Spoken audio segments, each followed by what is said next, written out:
Hi, I'm Dr. Mike Evans, and welcome to this visual lecture I'm calling 23 and a half hours. So I have a big interest in preventive medicine, which can mean a lot of things from, cancer screening to eating more fiber to having a good social network, and I mean that in the old sense of the word. Weighing less, drinking less, smoking less, controlling your blood pressure, cholesterol, and so on and so forth. So all of these things are incredibly important, and I wouldn't want you to minimize your efforts in any one category, but I want to know what comes first. What has the biggest impact? What has the biggest return on investment? What makes the biggest difference to your health? So I did my research and I found an answer, at least for me, and it's tricky because all these things are sort of overlapping. But I picked out this intervention, and because of its breadth, it worked for so many different health problems, and that's what I found so cool about it. So just to kind of walk you through a quick list. So this intervention in patients with knee arthritis who receive 1 hour of treatment 3 times a week reduced their rates of pain and disability by 47%. In older patients, it reduced progression to dementia and Alzheimer's by around 50%. For patients at high risk of diabetes and coupled with other lifestyle interventions, it reduced progression to frank diabetes by 58%. Postmenopausal woman who had 4 hours a week of the treatment had a 41% reduction in the risk of hip fracture. It reduced anxiety by 48% in a big meta-analysis. Patients suffering from depression, 30% were relieved with low dose, and that bumped to 47% as we increased the dose. Following over 10,000 Harvard alumni for over 12 years, those that had the intervention had a 23% lower risk of death than those who didn't get the treatment. It's the number one treatment of fatigue, and of course the kind of outcome of choice there, my favorite outcome is quality of life, which is really all of the above and really about making your life better, and this treatment has been shown over and over again to improve quality of life. So the question is, what's the medicine, and what is 23 and a half hours? So the medicine was exercise, mostly walking, so not triathlons. And let me just put it a different way. I think what I'm asking you to do is, if you think about your typical day, so there's 24 hours, and so you might spend most of your day, this varies obviously, but couch surfing, sitting at work, obviously sleeping. And what the evidence that I'm going to show you kind of tells me is the best thing you can do for your health is to spend half an hour being active, maybe an hour, and that if you can do that, you can realize all the benefits I've described in the previous slides. So let's just take a quick walk through some of the literature. So Stephen Blair, he's a professor at the Arnold School of Public Health at the University of South Carolina, and he looked at this in what's called the Aerobic Center Longitudinal Study, which followed over 50,000 men and women over time. And along the left side of this graph is something called attributable fractions, which is a kind of fancy word, but it's the estimate of the number of deaths in a population that would have been avoided if that specific risk factor had been erased. So for example, turning a smoker into a non-smoker, or a couch potato into a daily walker.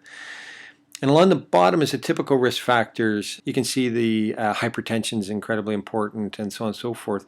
But the one that kind of applied the most risk was this sort of mysterious CRF, which is cardiorespiratory fitness, which is really low fitness. So low fitness was the strongest predictor of death. And this is important. That most of the trials we see, to be honest, are funded by pharma or other companies because they've got a drug for hypertension or high cholesterol or diabetes, and we rarely see fitness thrown into the mix. And so it's nice to see a trial that's not so siloed. Blair's work is interesting. He also did another trial looking at obesity. What he found was, sort of two things. One is obesity and no exercise. That's a very bad combination, and that's where we saw many of the negative consequences of obesity from a health point of view. But if the obese person was active, even if they didn't have the weight loss, but were just active and obese, that was much, much better, and that the exercise ameliorated much of the negative consequences of obesity. So if exercise is a medicine, what's the dose? So when I think of dose, I think of how long, how often, and how intense. I'm going to give you a slightly mixed message, but essentially more activity is better. But I must say the rate of return seems to decline after 20 or 30 minutes a day.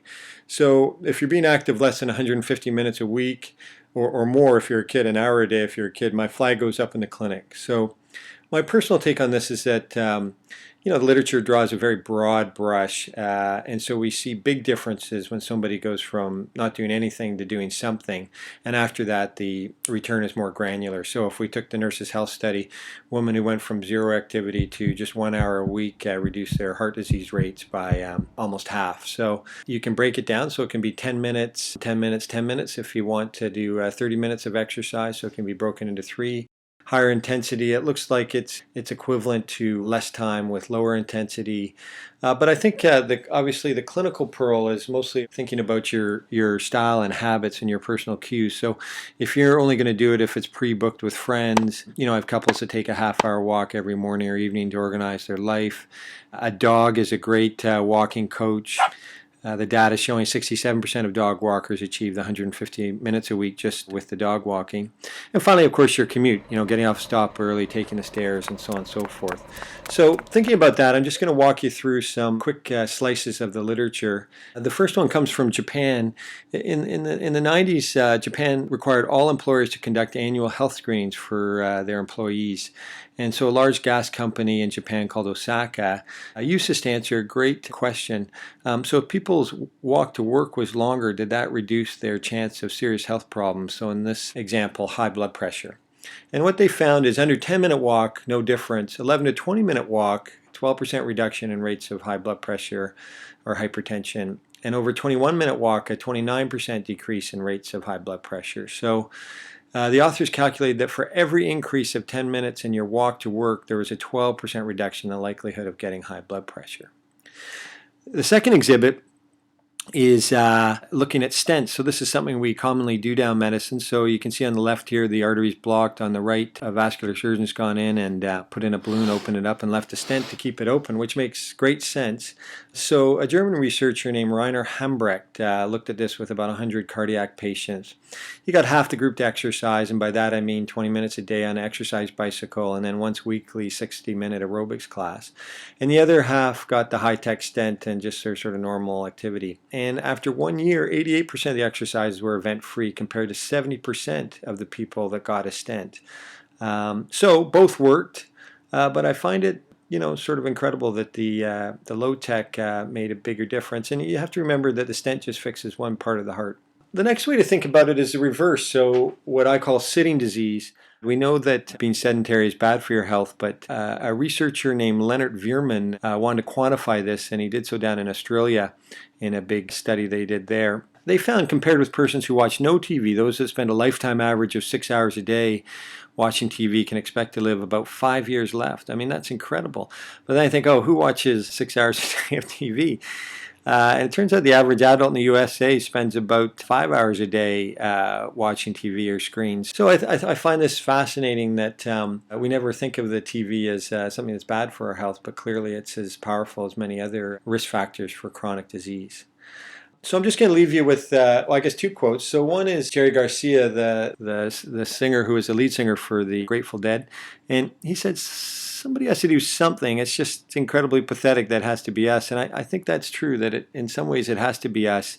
As Hippocrates said, walking is man's best medicine. And so I'm going to finish by asking you a question. And this may have some personal challenges for you. So, you might be very busy with work or kids or both, and you may be in pain or have other priorities. But my question to you is, can you limit your sitting and sleeping to just 23 and a half hours a day? So something to think about. Thank you very much.